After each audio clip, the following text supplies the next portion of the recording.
ونعم متابعينا الكرام، بدأ العويل، بدأ الصراخ، بدأ البكاء مجددا في الإعلام الجزائري وداخل الإعلام الجزائري مباشرة بعد طرد المدرب الجزائري مدرب منتخب تنزانيا عادل عميروش بسبب تصريحاته الغبية ضد المغرب. ليس هذا فقط، وإنما حتى الكاف وجهت إليه عقوبات صارمة جدا.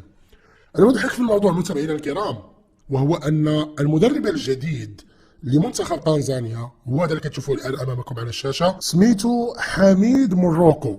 حميد مروكو، فقط هذا الاسم، فقط هذا الاسم غادي يعطي واحد الجرعة ديال الغباء وديال الهستيريا وديال البكاء وديال العويل وديال الصراخ للإعلام الجزائري، وغادي يقول لك ها احنا قلناها. القجع والكولاسه والمخزن والايادي الخارجيه هما قاموا بطرد مدرب جزائري وجابوا مدرب سميتو حميد مروكو، وبالتالي هذه مؤامره على الجزائر ومؤامره على الشهداء ومؤامره على دوله النفط والغاز ومؤامره على تقاشر افريقيا. نفس الاسطوانه غادي تبدا تكرر، وهذا السعار بدأ متابعينا الكرام منذ الآن، منذ الإعلان عن طرد مدرب المنتخب ديال تنزانيا اللي هو الجزائري عادل عمروش. بدأت القنوات الجزائرية في البكاء والنحيب. علاش؟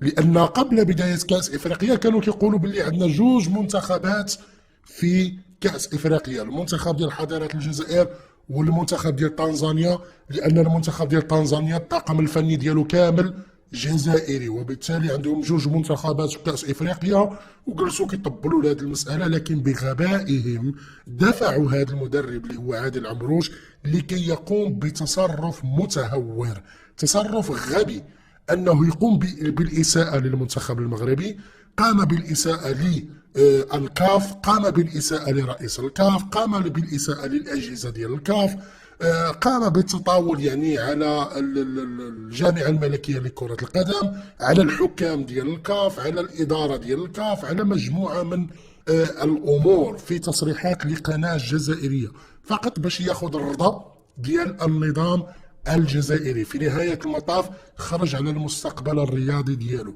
والآن غادي تخرج القنوات الجزائرية مجددا في السعار المعتاد ديالها، وغادي تبدا تخرج لكم النظريات ديال المؤامرة ويقولوا لكم ها هما جابوا مدرب سميتو حميد مروكو بدل المدرب الجزائري، وبالتالي القجع هو اللي دار هادشي، المغرب هو اللي دار هادشي. وغادي تشوفوا انواع من البكائيات والسيناريوهات اللي غادي تكون في قادم الساعات في الاعلام الجزائري والقنوات الجزائريه. غادي تقولوا واش هادو عندهم شي عقل؟ واش كيقدروا يفكروا؟ واش هذاك الدماغ اللي عندهم خدام ولا ما خدامش؟ لان شي امور غادي يقولوها فعلا لا يقولها الا الاحمق، وانا على ما اظن ان حتى الحمقى عندهم العقل على الجزائريين وعلى الاعلام الجزائري وعلى النظام الجزائري. وصدقوني متابعينا الكرام، المسألة لن تتوقف هنا، ما زلنا غادي نشوفوا محاولات أخرى ديال النظام الجزائري باش أنه يقوم بالتشويش على المنتخب المغربي أو على كأس إفريقيا برمته في الكوت ديفوار، لأن هذا هو الهدف الرئيسي والأساسي من قيام نظام حضارة الجزائر بالدفع بهذا المدرب اللي هو عادل عمروش، باش أنه يخرج بمثل هذه التصريحات فقط باش يقوم بخلق نوع من الفوضى داخل أروقة الاتحاد الإفريقي لكرة القدم، وكذلك كأس إفريقيا في الكوت ديفوار. لكن في نهاية المطاف فشلت هذه المسألة، ونظام حضارة الجزائر غادي يحاول يدير أمور أخرى، ومن بين الأمور وهو ما يقوم به الجزائريين